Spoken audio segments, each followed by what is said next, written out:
You know, I have to say this was not a decision that went up to the White House, but what the Secret Service explained to us was that they're going to have to furlough some folks. In order to allow the Secret Service to best fulfill its core mission, the White House made the decision that we would unfortunately have to temporarily suspend these tours. He's asked the White House to consult with the Secret Service to see if there's any way to provide limited tours to school groups or others. You know, that's being reviewed. But I should be clear that the choices here, there's not an option here to reopen the tours in general here, because, again, that's not an option because of the sequester cuts. These are labor-intensive operations that require thousands of man-hours by the Secret Service. Well, it's yet another demonstration of the White House's arm's-length relationship with the truth. Benghazi was a spontaneous riot. A week later, the president says, well, we're not really sure. And then the Secretary of State angrily says, what difference does it make at this point?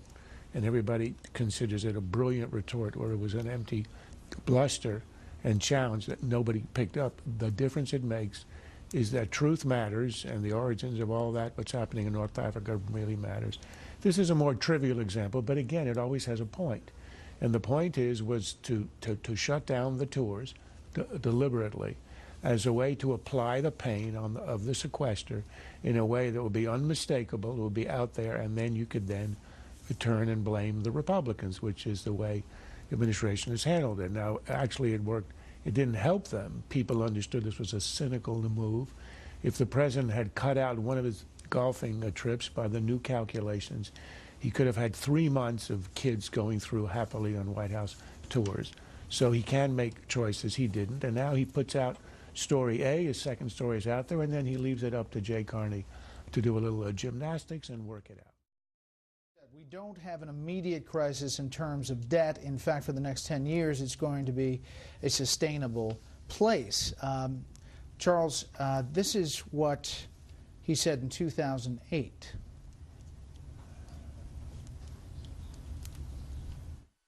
The way Bush has done it over the last 8 years is to take out a credit card from the Bank of China in the name of our children, driving up our national debt from $5 trillion for the first 42 presidents. Number 43 added $4 trillion by his lonesome, so that we now have over $9 trillion of debt that we are going to have to pay back.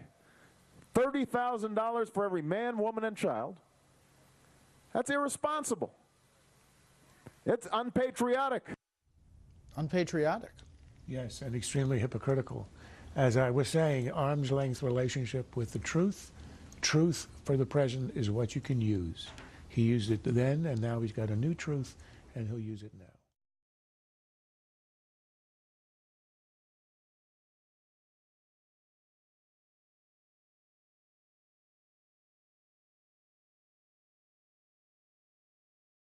This has been a Sunfish production.